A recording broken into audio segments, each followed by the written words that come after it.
Okay, okay. Look at Sleepy Sand delivering. Thanks, Sleepy Sand. I know you were VIP for a reason here, even I don't remember when you got it.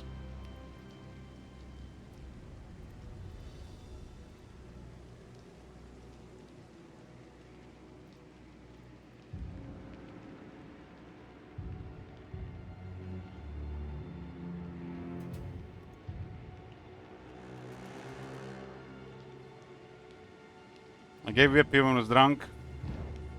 That makes sense. Must did something good.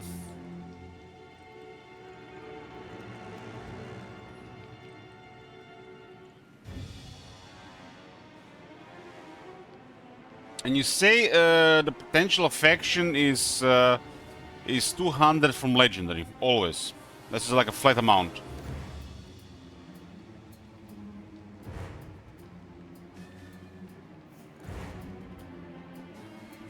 Hey, how?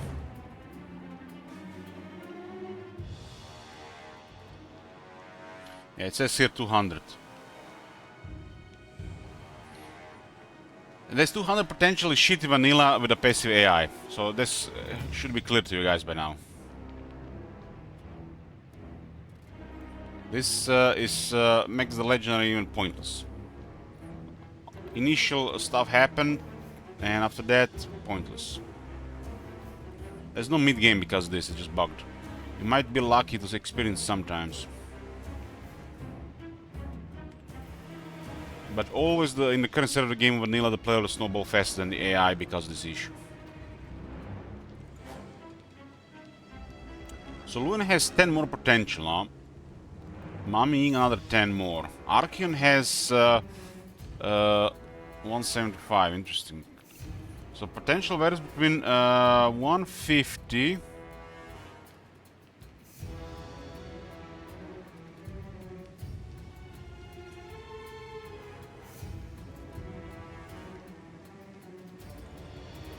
and 200.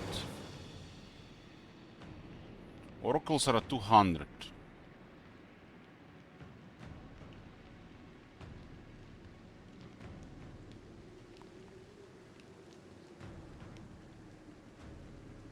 Yeah, I can see Kairos having max potential in vanilla. I can definitely see that.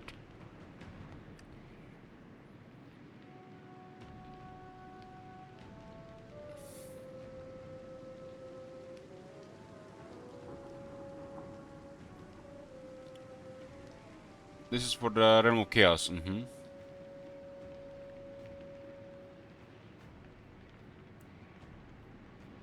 And the Realm of Chaos factions have higher, okay. Nakari has 190 and he still sucks. What the fuck?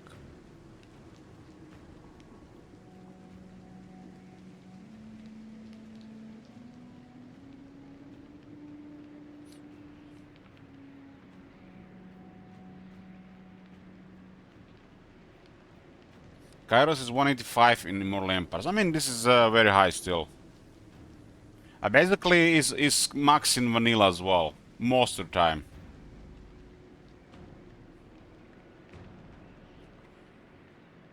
So Khazrak,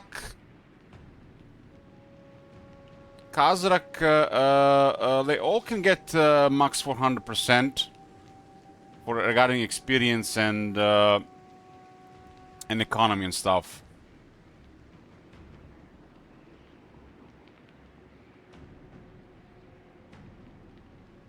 Like the campaign cheats, what the plebs call it. Campaign cheats max out at 400.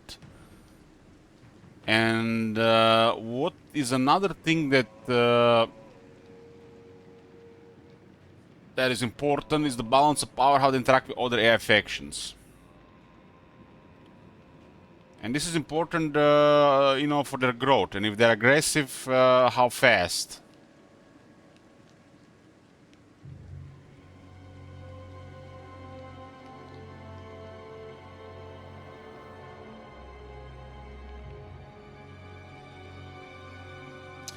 So basically what we want to do here, since the upper one is 6, in the mode to adjust, we want to make sure everybody has 400. And then some factions have better balance of power. Because that's the issue in the main game, right? Primarily Empire, Dwarves, and the Vampire stuff, you know? So, ideally everybody at 400 and then adjust. What about the mod mentioning the legend difficulty gives them another 1.1 multiplier? So if we put right now 2, does it mean they get 55?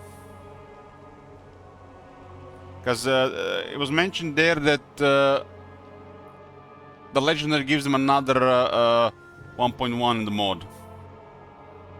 It's for mod only. So let's say I put 2 plus 2 now to somebody. That means they're gonna get plus 60. Or my bad, plus 55.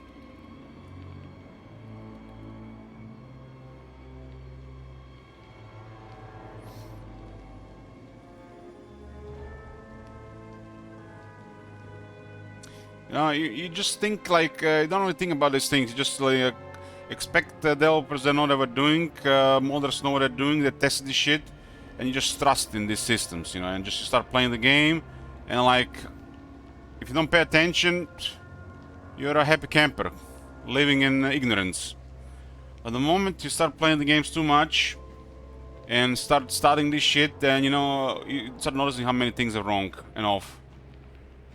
One thing could be put to bad design. 2 would be just bad number adjustment. And 3, it could be like things like where they combine great things and bad things together, and the great thing gets downgraded to not such a great thing because it is touched with a bad thing.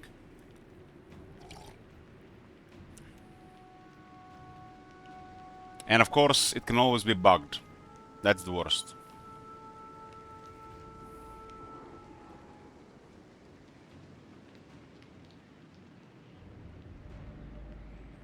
Very interesting. Katep is 125.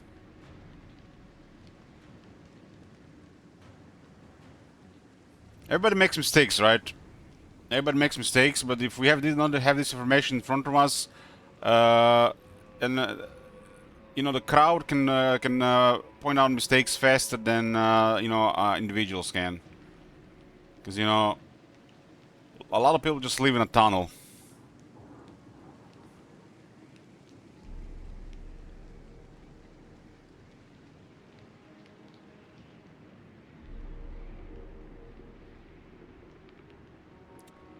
Tamurkhan is 130, huh?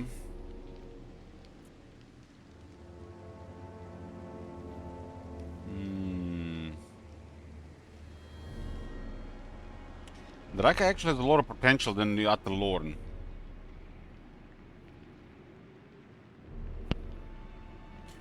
So in theory, Draka can get 385. 385 against Ungrim's 350. Or probably closer to 370. The problem is the factions also have their factor, and how they are approached by the world. Like, for example, let's say Ungrim has to respond to something for turn 2, 3, let's say 2, and he gets backdoored. He will not have time to respond to what is happening, and he can fall behind. His military can still be up, so he might still recover. He goes there, has to drop what he was doing, let's say another 4 or 5 turns, goes other direction, recovers, takes some damage, and then other side comes with more. He might not be recovered, he might not now have higher tier because he got molested, and he can't really deliver, you know, this is just one faction, and if they have to waste movements up and down, left and right, responding to threats, multiple threats, potential is can only do so much. This is what happens to Vlad a lot of times. But issue with vampires, they also have bad balance power. And in vanilla, this is like you have no idea how bad AI is because of this. Because first, there's bugs where they bad code where they can just besiege a minor settlement and wait there for 5+ turns. Or we've seen 7 turns on Torgrim in the last test. This only CA can fix this. So this is a, let's say this is like a random stupidity factor that happens sometimes to nearly anybody. It can happen to all the AI factions, where they can lose really precious time on top of aggressive AI. There is then the randomness for every faction between Occupy, Loot, Sec, Raise. And some factions, you know, gonna do Sec and just not Occupy. Some factions just gonna do Raise. Some people just gonna directly Occupy. And this also can damage them, especially when the most core issue in the game on vanilla is when they go AFK. If you combine this all with their AFK, back and forth, barely any significant actions past a certain point, and then the real AFK where they're just standing there doing nothing. When you combine all this, it's horrible. It's like vanilla is like the legendary is not even existing past the initial phase of the campaign, which might be 20-25 turns depending how effective you are. But here you have to also look when AI actually works, where there's no more AFK. There's still gonna be the randomness between Occupy, Loot, Sec, and Raise, and another factor will be you know, needless besieging of major and minor settlements due to, you know, who knows what, randomness, a bug with diminished garrisons, no garrisons. But as long as the AI is aggressive, that issue is less severe. Like in vanilla, it's very severe, and with aggressive AI, when they're not AFK, you can just leave it, just basically call it randomness. This randomness factor can happen to most factions, if not all, so it's okay. It tells you how bad that AFK behavior of vanilla AI is just ruining the game. And now you have to really think what factions can do from experience, from playing the game a lot, being familiar with the factions, and then how the campaigns progress. Because, like, let's say Loin is killed at 160, or you just give Loin +1, and that'll be the end of it. But I don't think you can just leave the Vampire Coast and the Empire how they are. That's very complicated. Very complicated due to years of neglect and Reddit whining. And how will this influence the player? Well, depending what the player is, how long campaign player wants to have, but the right values would just make way more sense instead of just one faction always be favored over the other. I don't mind when it's Khal, but when it's a DLC faction like Elspeth just trampling shit out all the time, that just messed up. Like I said, you know, before they were saying about all this potential stuff, before we got a little bit deeper into this, you know, let's say in 10 examples, 5 or 6 times out of those 10 examples, Empire should just do fine. But leave it at least 2 times out of 10 that Vlad can do the same. With Kemmler and stuff, you know. And the other 1 or 2 times it can be literally chaos between a variety of factions. That's really important, and not when it's like 7+ times Empire, unless you're running a Crisis or playing some far-off factions with a questionable shroud on the weird potential rolls. When it's still gonna be favoring the Empire no matter what. The moment you discover them, oh shit, the Empire's gonna start winning. Most likely.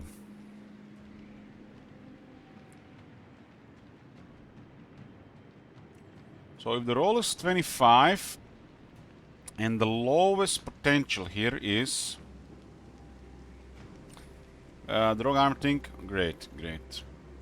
That's a really important one, because that's the only bad thing about that mod. It's not the end of the world, but it'll be better if it's vanilla value. I think in both cases they should occupy settlements like in Warhammer 2. But rogue armies are an afterthought of the Warhammer 2 game, and they are even worse in Warhammer 3. Devs have slacked hard with Warhammer 3, so they didn't really put any real features. No, it'll work well. We'll test it, you know. We'll probably run 3 tests today. Is there a mod to make the AI attack city more often than other than race? Well, I don't know. Maybe. But the problem is, not all factions should do that. Like elves or chaos should not do that.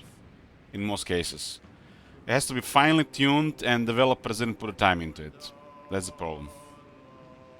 Because factions work differently.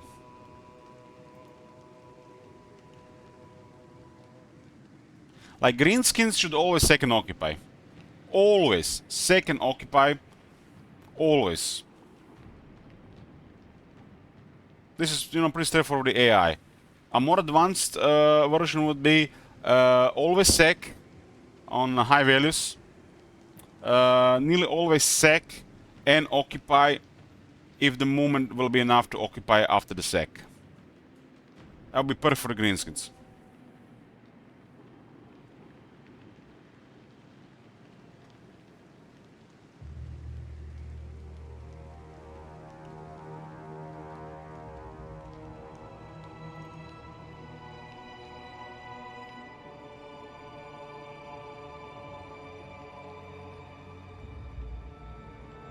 It has to be tuned for every faction, I'm afraid.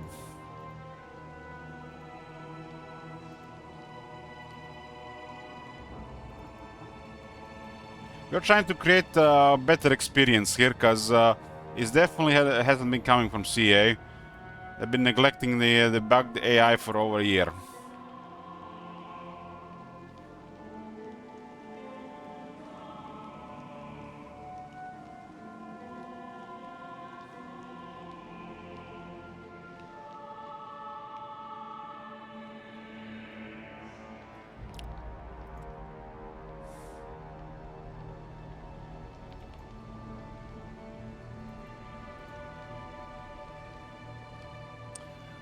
Okay.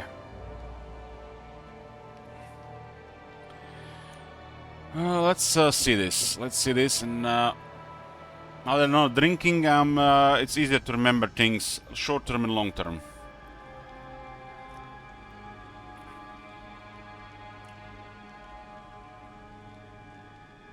The conclave is 175. You know, Sleepy saying, I just love it when people come here after we do things for two days, and they ask, have you tuned it? Is it done? Or, you know, are you trying a different AI mode?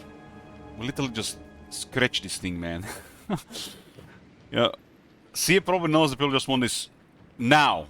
Just give it to me, finished product now, not a year later.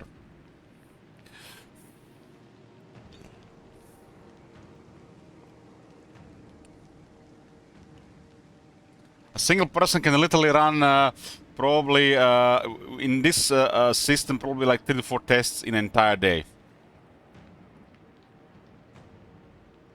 And that's if we work double time. And that's 3 to 4 tests. In my book, that's not enough. You can see, you know, at least what will happen those 3 to 4 times, and it might please what you see, and then you just leave it like that. And then you play the game, and 1,000 people play the game, and it's completely opposite for the UA experience. That's how CA does it. That's why we have this 25 turns test quality assurance, and the rest of the game shit.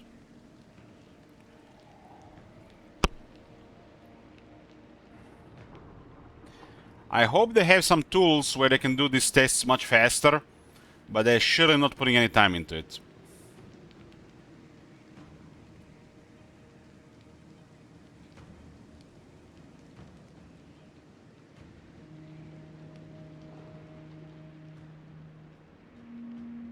They're more about things looking pretty and stable than meta gameplay.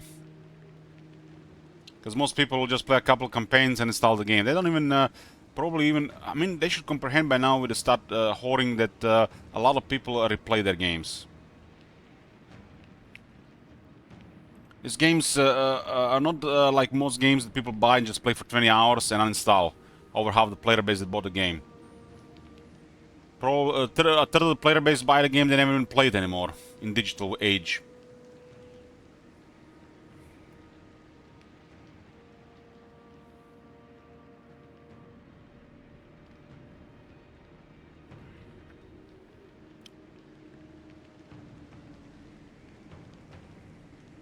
So Khazrak, Malgor, Morgul, Taurox, they have the same potential.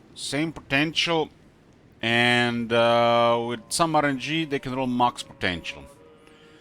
I really think Beastmen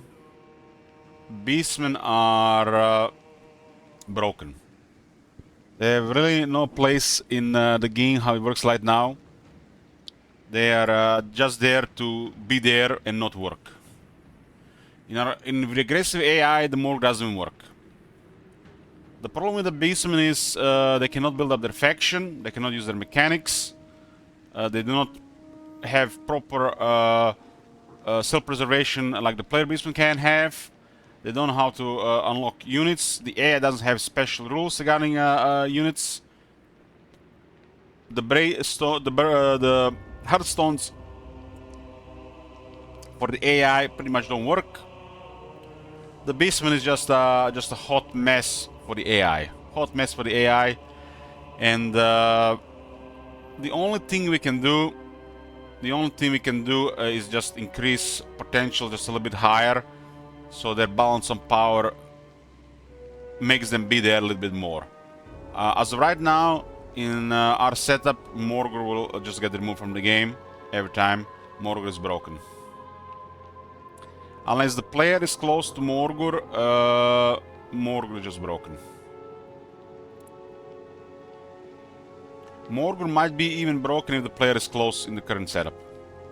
What can be done with the Beastmen? I think the CA should make the Beastmen have unique mechanics. Behave unique for the AI compared how they work for the player. They should spawn with more armies. They should generate units in their armies every few turns of random quality depending on the difficulty you're playing. And of course, with all the respawning factions, they should never spawn more than 3 times. And this ought to fix the Beastmen more. And most importantly, them getting a Hearthstone or 2 and threatening an area. Couple times per normal campaign. It's probably the only thing they can do with the Beastmen. They can do many things, but I think this is just an easy thing, but they have to put much thought into it.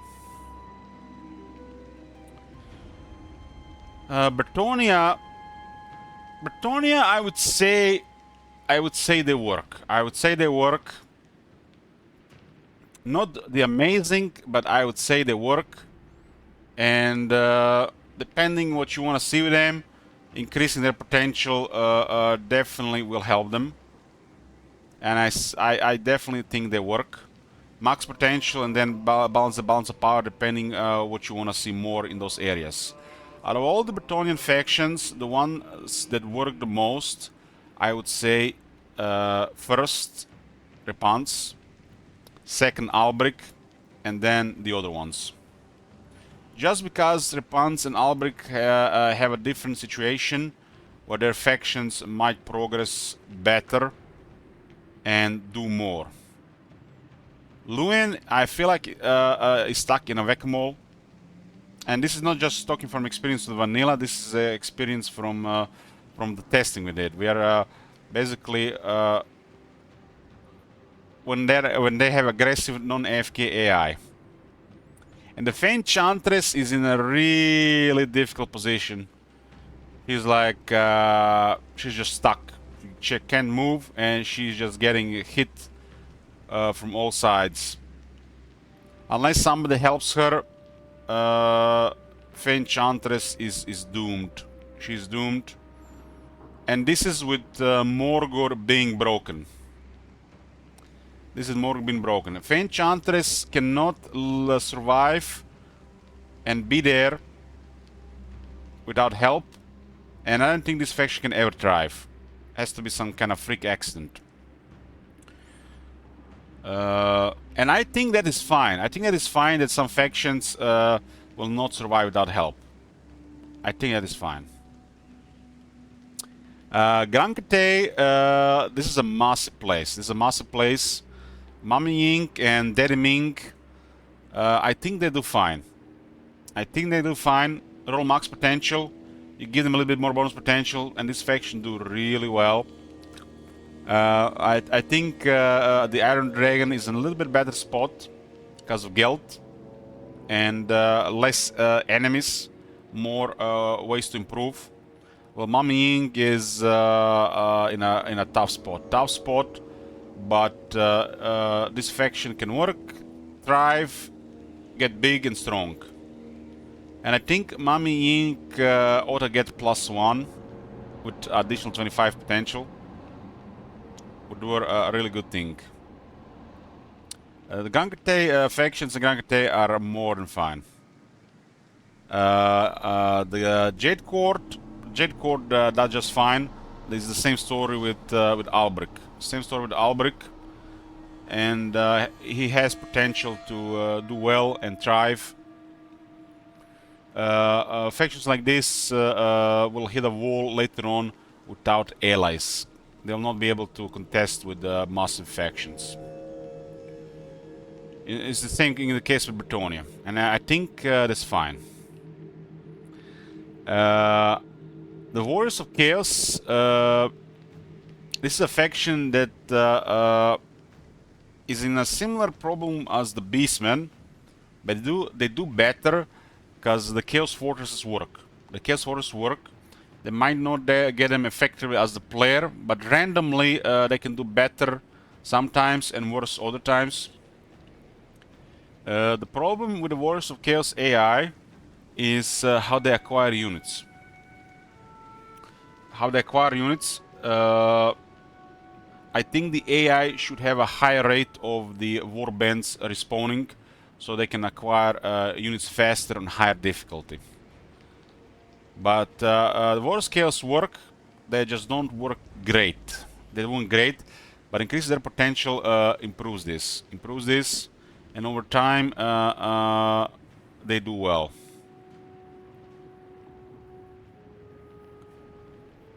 Chaos Dwarves, I'm unsure about the Chaos Dwarves. I feel like in a vanilla they are just almost there. Initially could be threatening. They could surprise, you know, with the high roll, but they're just not there. They're almost there. I think increasing their potential a bit might improve this to make them go there. So definitely a faction that could definitely increase a little bit potential, a little depending what you want to see. But the Chaos Dwarfs are interesting to fight, and they are menacing, especially when they get the quality units. It's like they remind me of when the Wood Elves got introduced, with their crazy buffs, bell skills. There was no way dealing with the Wood Elves without taking massive damage. While the Wood Elves still cause a lot of damage, nowhere near as what it used to be. And the Chaos Dwarfs feel like this, except they don't have a good access to units sometimes. And if they're not doing well, this gets worse. Demon Prince has a potential to be a very powerful faction if he high rolls. But same as the Warriors of Chaos or the Monogods, probably better. It will take some time before that happens. This is, I don't think he can ever be, unless it's close to you, something out of him like before like the end of early game. Like early game is probably like 40 to 50 turns. But this is a faction that we can definitely consider buffing potential, because I think the Legion of Chaos and the Monogoths should be more menacing. Like Skarbrand is a really bad vanilla faction. Really bad vanilla faction. And we given him plus 50 with a mod, and all of a sudden he worked. It felt like a legendary faction that can sometimes thrive. Not the most amazing faction like, you know, the best factions are, but he started working. And I've never seen him do this in vanilla. Having Skarbrand returning army and two more armies exalted Bloodthirsters just causing chaos, destroying stuff. Getting an exalted Bloodthirster takes time, and sometimes they just get wrecked and they never get there. And the regular lords, as the campaign progresses, they're just shit. They just don't do anything. The problem is here, the lord can affect balance of power. It can affect the army strength, affect the balance of power. And the lord never progresses to higher rank. They don't get that extra edge that might help them. Some factions more than others. But with the factions that have ascend, when the lord does get a little bit better, but they lose a lot of ranks to get there. What happens when that happens and they just get killed next turn? Instead of just having an immortal lord, rank 20 plus, come back a few turns later. You know what I'm saying? This can be fixed by making the exalted greater demons immortal. This has to happen, and I hope the CA does it. Because it's crippling this faction, how this works right now. So what I'm saying, it's better to keep immortal rank 20 plus lord for the AI, because the AI tends to lose armies way more often than the player, than having an exalted greater demon with a chance to die before rank 20, and then all over again with a fresh lord. Because if the lord gets defeated, he'll be back with the rank, and he'll get army and he'll deliver, but a fresh lord will not. When the exalted great demon dies, it's gone. So this would help the Monogoths greatly by making the exalted greater demons immortal. And I don't think it's a big deal. Look at the bloodlines, they're all immortal from rank 1. Dark Elves are some of the top performers. Especially Malekith and Morathi. I think Malus needs a buff to potential. Potentially Rakarth and Lokir as well, if Grankte gets to. Dark Elves just work, and I already said why Dark Elves work, especially Morathi and Malekith. In that corner of the world, there is no empire. Enough said. Dwarves are one of the worst offenders. Dwarves are one of the worst offenders, and they get high potential. They're all high in the early game. It's just super one-sided campaign, especially in the location of Torgrim and Ungrim. If they both roll high, it is extremely likely that a campaign will play out the same every time. And I don't think this is a bad thing if the player has to challenge the dwarves, but if the player is further away from them and is intending to play a longer campaign, that's a problem. Because it's going to be every time, almost every time the same experience. Out of all the dwarves, I think in the area of Torgrim, Belegar and Ungrim, even Torek, their potential should be slightly adjusted. Not all of them, some of them. Well, Gromberdal so far has been fine. For the most part, if you don't touch Malekith, don't need to touch Gromberdal. But Gromberdal is in a tough spot. in a tough spot. We've seen him do well sometimes, but what happens then? Valkia ignores Dark Elves and most likely goes against Gromberdal. And then Gromberdal gets wrecked, and Malekith is not, and Dark Elves is not contested by the Valkia. They get better and then just murder everything there. At least from my limited experience, what I've seen with the AI behavior. And we don't even talking about vanilla here. Vanilla is just pointless to even say anything because of the AFK. This is with the aggressive AI. Okay, man, guys, we're talking mostly here about the aggressive AI mode. Vanilla, I just not even worth mentioning how bad it is right now.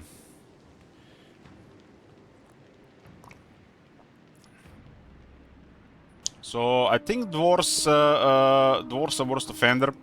Malachi is in a really tough spot. He's in probably worse spot than Gromberdal. I don't think some of the dwarves should be able to always just succeed without help. And definitely, most definitely, half of them should never thrive without help. Never.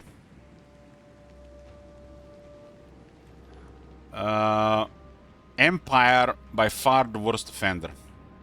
Empire is by far the worst offender. That's like hands down. The Empire is the biggest issue in the game. Look at Elspeth, 150 potential. Are you fucking kidding me? France is 160 with median roll 35. So France can go nearly max always on legendary. Elspeth will not be max always on legendary, but she is max always. So what the fuck is the point is looking under the hood when you play the game and the game is just doing something else? It's like the CA are just number crunching here, do like test 20, 30, 40, 50 turns, sure, done. Probably a couple days of testing. But what about playing the game and paying attention what is going on? Because there's no way Khal has a higher potential than Elspeth. No fucking way. While Khal can seem to reach Elspeth levels sometimes, Elspeth is there literally every time. And this is just like cheeky here. This is like cheeky, like 150, 160. Cheeky.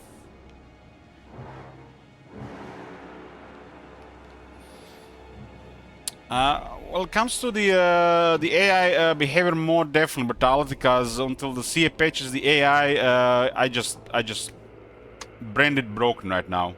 While you can still have some fun in vanilla, the AFK is just too much.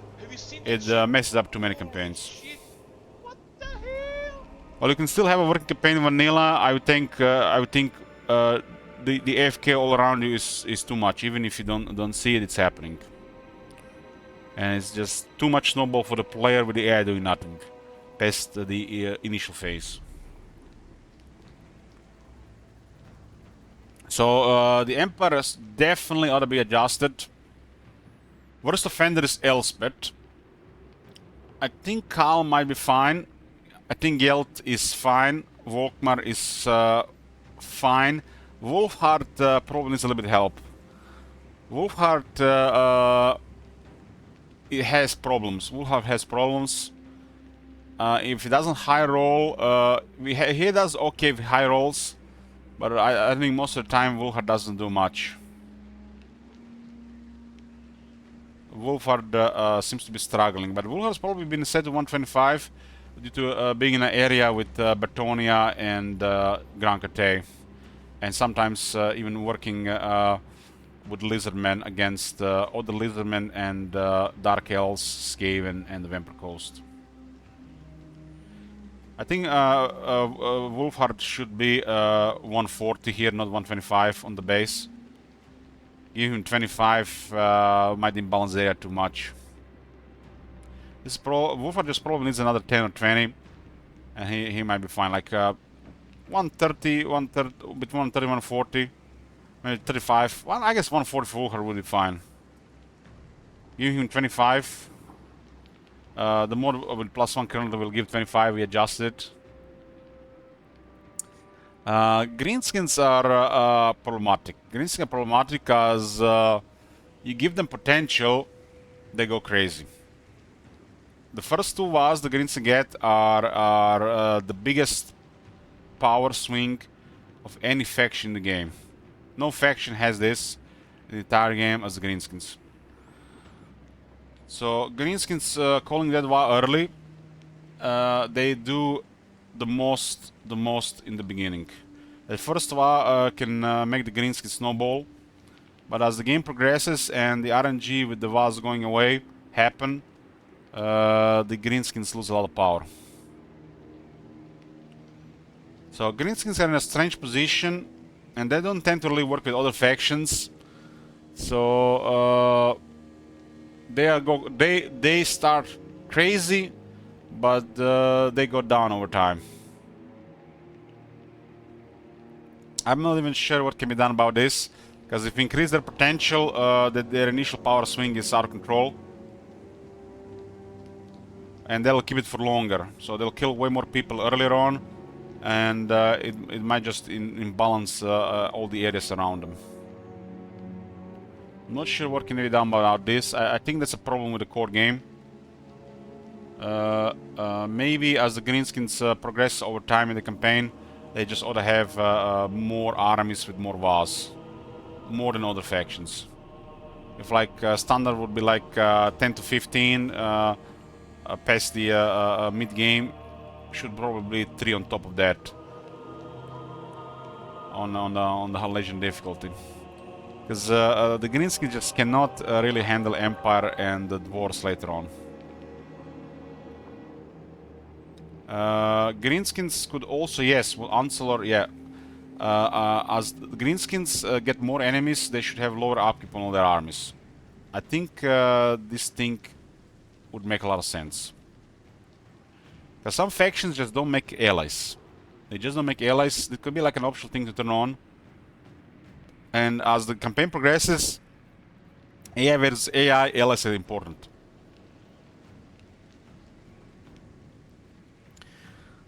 Scarstick and Torgrim initial clash is probably one of the most critical moments in the Mortal Empires, how the campaign will develop.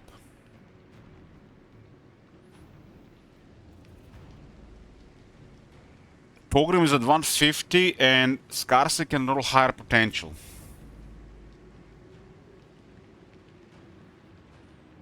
Which basically means that Torgrim wins most of the time, and sometimes Scarstick will be just one-sided. The extra potential probably the only thing that gives Scarstick a chance. The aggressive AI, I think, makes Torgrim a little bit better as the AI. He acts on Scarstick earlier, and if the Scarstick doesn't get the Va, he loses. And if Scarstick gets the Va, most likely Torgrim loses. So there's that.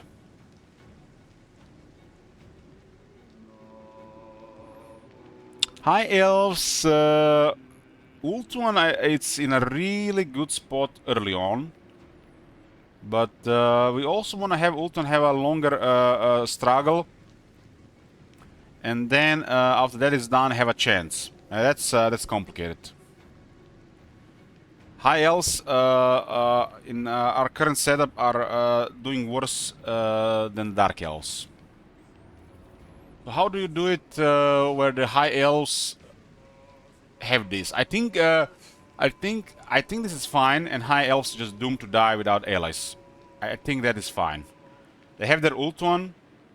If they don't contact outside world for help, they die. I think that is fine. They go initially very strong. You see the Ultuan is crazy, but unless they ally up with the surrounding friendly factions, they'll die. I think that is fine.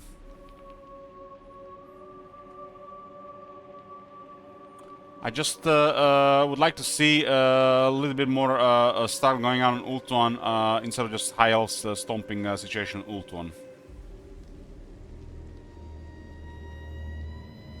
And they get to a point where they might need some outside help or other factions nearby winning so they can progress further. But it's just fine if the Ultron is controlled by the High Elves and they don't do anything else. I think I'm fine with this. Talking about the Ultron High Elves, the Alariel, Eltarion, and Tyrion. If they just control that and don't go anywhere, I'm perfectly fine with that. If the High Elves are just active, expanding, going crazy all the time, it's just gonna be the same shit every time. It's fine for a continent to just stay as it is if it's dominated by one race. For that to go beyond, there will be like a late game. Imrik is in a little bit trouble, but he could do okay. Alitanar, same.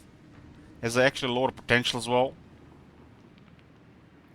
It looks like if we give the Drowned +1, we ought to give Alitanar +1 as well. Vampire Coast is really bad with no bonus potential, but when we gave them +1 potential, which was 50 at a time, they were doing really well. Really well, with Noctilus delivering, Aranessa delivering, Luther Harkon fending off attackers, almost thriving, and the Drown the same.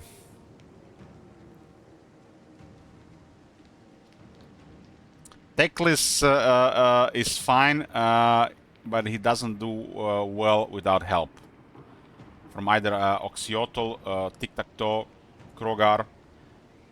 He needs some help to do well in that area. Teclis, I would say, has like one of the best locations for like a unique campaign, and I feel like Teclis will be amazing with aggressive AI, especially how his campaign plays out. We'll see about adjusting the this, unless you want something special. I don't think the high elves have to be adjusted much, depending who else gets adjusted. But the Alitanar probably ought to get +1 now that +1 is 25. Skarbrand just sucks on the base, and Skarbrand definitely needs +1 or +2 to actually be a contender and a threat. Because Skarbrand is dangerous. But you should not really get spooked by Skarbrand just because he's better than you at the start of the campaign. Because as the campaign progresses, this is a terrible faction. So him getting a little bit goes a long way, especially if you're not close to him and you want to fight some Khorne as you make contact with him post early game. Kislev at the 150, oh, them interesting. I think there's definitely room for Kislev to get some potential, if not all of them. I think at least one of these factions ought to do better. You might decide sometimes Catherine or sometimes Kustaltin, how you feel like it. And depending how the area around Boris get adjusted, Boris ought to get potential as well. If factions around Boris area get potential, Boris will get it as well. Unless you really want evil faction have the edge over the Kislev, playing like an order campaign. Or you're playing Kislev yourself. So Mother of Stankia looks like this one of those faction can do anything without help. Now she's in the same position as Alitanar and Wolfheart, need help from the surrounding factions. And unless she high rolls and her neighbor low rolls, she can't do much. Even in that case, she might just struggle. Gorok has 175, holy shit. No wonder they're doing so well every time. Gorok 175. What the fuck? Oxyotl is 125? Oxyotl is 125? Nice joke, devs. Nice joke, devs. Nice joke, Oxyotl bid 125. It's probably because they're coming out of a corner, but I've never seen them underperform.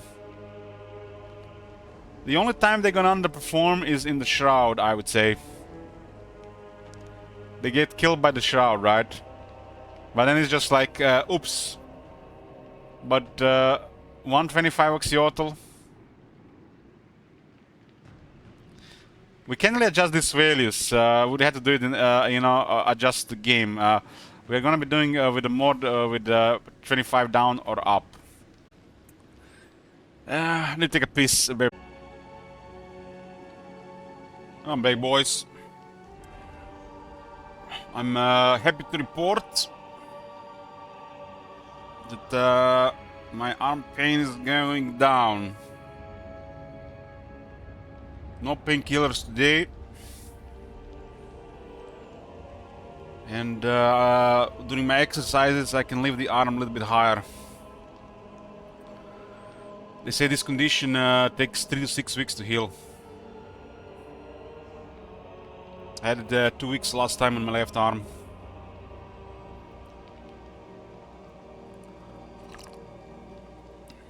Hopefully goes the way under 2, but let's not jinx it.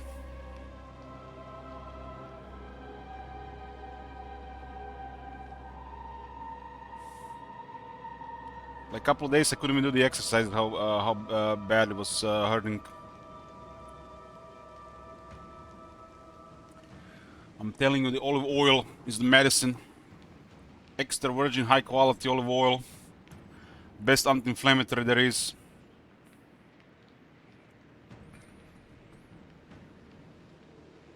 Where were we?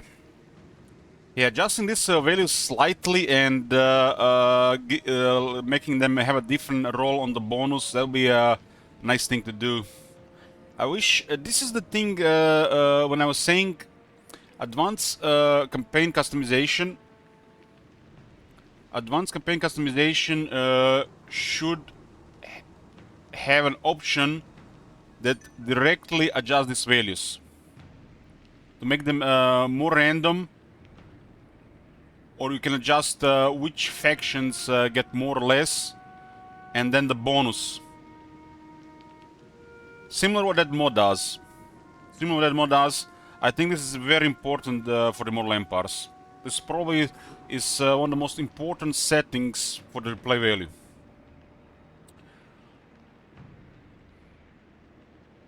How's the cause? I mean, the cause could be things, but it's radial nerve. Radial nerve is inflamed. It's radial tunnel syndrome. Using the right arm too much, mouse fapping, exercising, sleeping poorly, 2 months of drinking.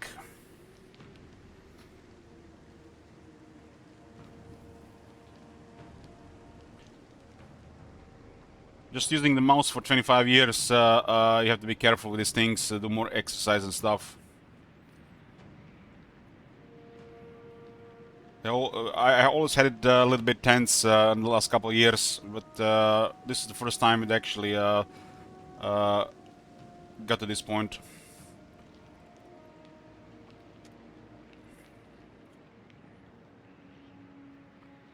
So Oxyotl is 125. Yeah, press F to doubt. The Hanon is 150, but rarely can see him do good. This value is all seen what we have seen, but Oxyotl is very suspicious. Very suspicious. I'm guessing goes both way with the balance of power and shroud auto resolve. When what we've seen in both vanilla and I mean, it's way more the area down there is way more balanced with aggressive AI. Norska. Norska is 150, huh? So Norska can nearly always allow max potential. But the balance of power sucks. I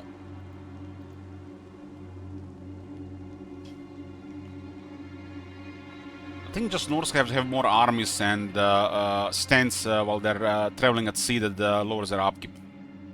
Pretty straightforward. Hey, Chris Kensei, long time no see. Tamarkan is 130. Interesting.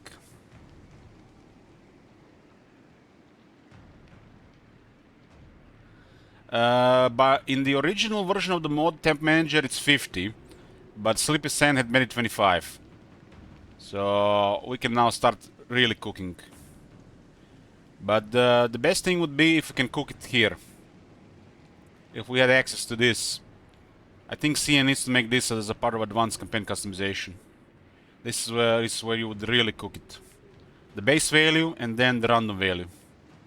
That's what has to happen on sliders or some settings in advanced customization for starting Mortal Empress campaign. So we can have a ultimate sandbox experience. -1 is -25, yes, that's true. But how it works so that we understand right now, Trog is 150, and average here can roll another 25, put him to 175, and the legendary puts it to 375.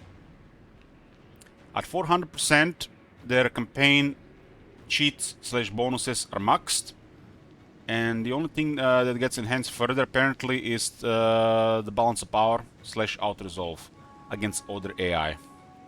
But there is a power level between the factions. You can't really compare Norska with Empire and or Dwarves, right? Unless it's the very early game. And even the very early game, you know, it's not gonna last long.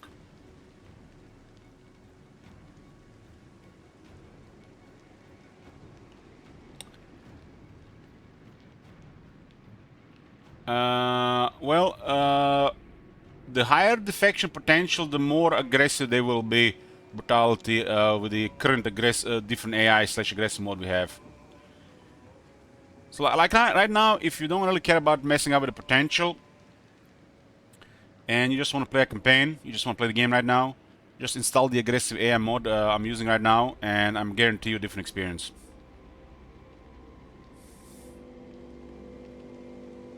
It fixes the AFK AI from vanilla. And there are other AI mods that could be better or just different. We haven't even tried those. So Nergal 130 Tower and Epidemius is 120. What the fuck? Epidemius has one of the worst potentials. That is bizarre.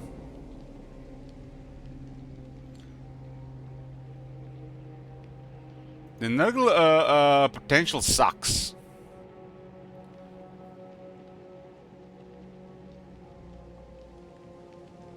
Nergal potential sucks. Tamarkan might be fine at +1, but Epidemius ought to get +2, and Q got maybe +2.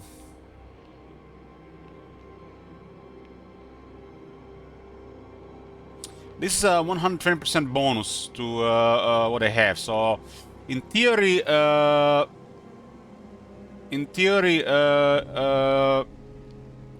let's say you have Aldorf with 1,000 income. So 400% more, they got 4,000 more. In theory. Might not work exact, but they just get more. They do better at campaign. Up to a certain point. In the potential mode we are using, the base was 50, but the viewer adjusted it to be 25 per point, which is better to tune it. Especially into negative. The 50 makes no sense.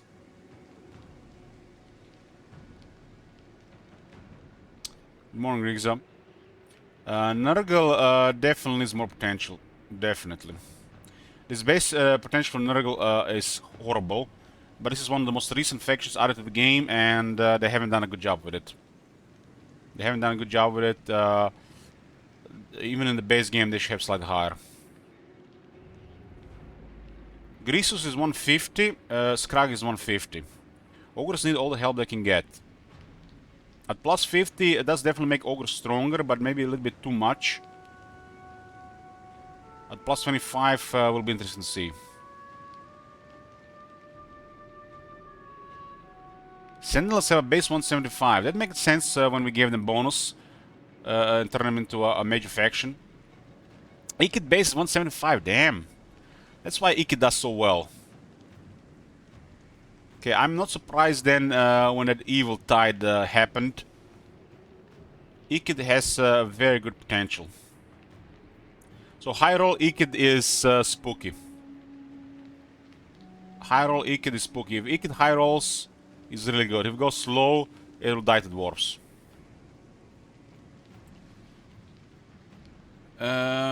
Quick is 150, Scroll is 160. Now, Scrolls need definitely all the help we can get. I think Skaven in a really solid spot, but they should definitely be slightly buffed. Evil need all the help they can get. They don't really tend to ally until they have been established. Nakari is a 190. That's a nice joke. Nakari is one of the worst factions early game, player and AI wise.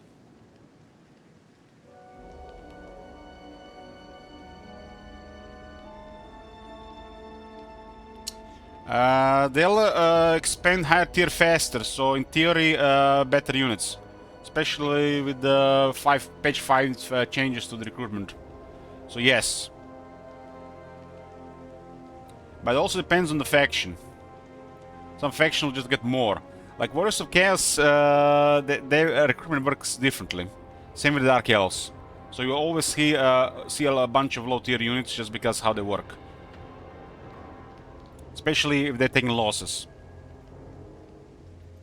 Because it's better to recruit an army of the Dread Spears, even if just Dread Spears, and maybe some other basic units plus some regiment now than nothing. Because how their recruitment works as they're expanding. They have no global recruitment. Kadab is 125, Setter is 175. So Tomb Kings suck. Tomb Kings suck, and why they suck? As a faction, they have a poor balance of power, not taking into consideration the potential. And the worst offender is how they unlock armies. So they need more potential for sure. How much? Hard to say. But they need to fix Tomb Kings in the game. Tomb Kings ought to have an event, I would say, that grants them, additional army on turn 5. But it would be even cooler if it's 2 armies, or which is going to be default for the AI. But the player can decide either 2 armies or just a massive buff for every army. Quality over quantity. It could be something as in 5% ward save, 5% replenishment, and a little bit more movement range for every army. Or double that. Or 2 more armies. I think the AI would always pick 2 more armies. But the boring thing would be just give them another army in turn 5. That would fix things. I'm more interested in the fun things, like what I said. Changeling is 150. Changeling is a broken faction, so it doesn't matter. Kairos, I think Changeling has to be unique in the hands of the AI, where he appears a couple of times, threatening with military, try to do some damage. You kill him 3 times, he's dead. At least it would semi-work. If you don't want to make it work, close to what player can do. Kairos is 185. That's some of the highest potential.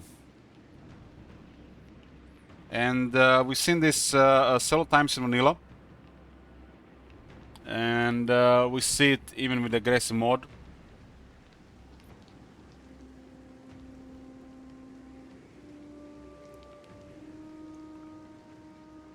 Gorse is 135, interesting. Camel is 135, Mumford is 150, Vlad is 160.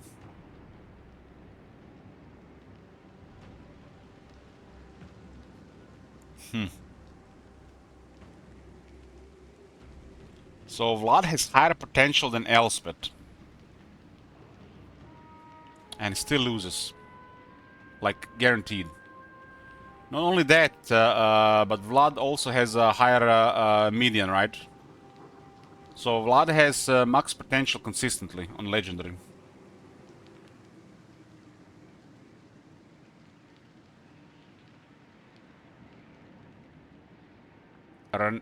It's just off. I think Gorse +2, Kemmler +2, and C. Manfred and Vlad at +1. Well, we give -1 to Elspeth.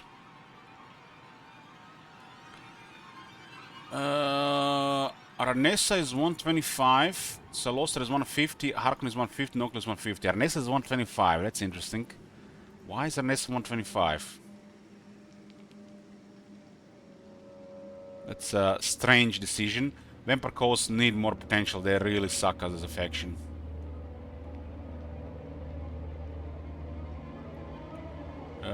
They do okay with more potential.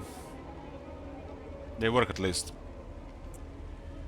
Wood Elves Draika is 135.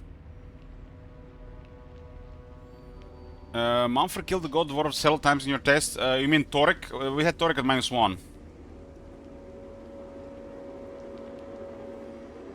There is a mod to adjust these things. Edit these things and you need a program. CA really needs to allow us to edit, adjust this in the advanced campaign customization. I think that will be one of the best additions to Warhammer 3 series. Okay. The factions do behave differently outside these things, and things happen also outside these things. So, very interesting.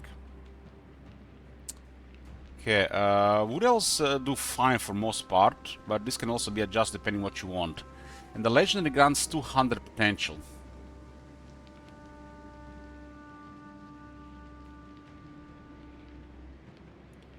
And it goes to 0 to 50, but 25 is balanced.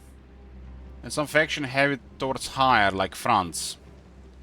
Elspeth is balanced. Kekvi. So this is basically the RNG. Like Vlad and Karl randomly, even the random is skewed towards higher. While for most faction is random will be balanced. Luen also has it towards higher.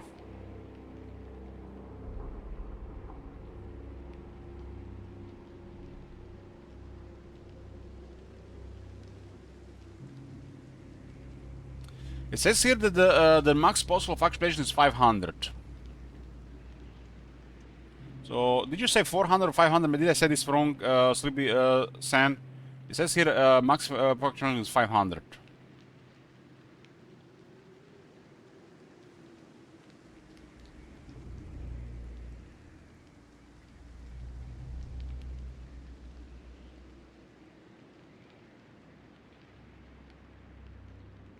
Yeah, this is exactly what I mentioned earlier, brutality.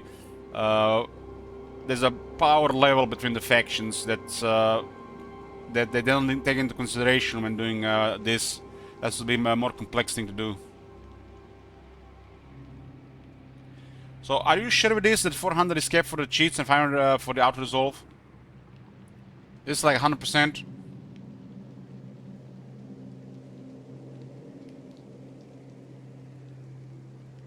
So with this current mod, a 6 will be plus 150. That's way better for the mod.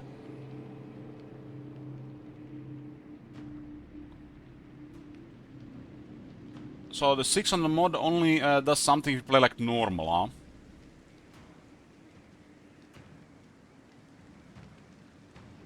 I look in the handicap tables and it only goes to 400, okay. So might be like this. Okay, this is great stuff. We definitely learned some today, and this will help with adjustment. Anyways, let's get back to cooking.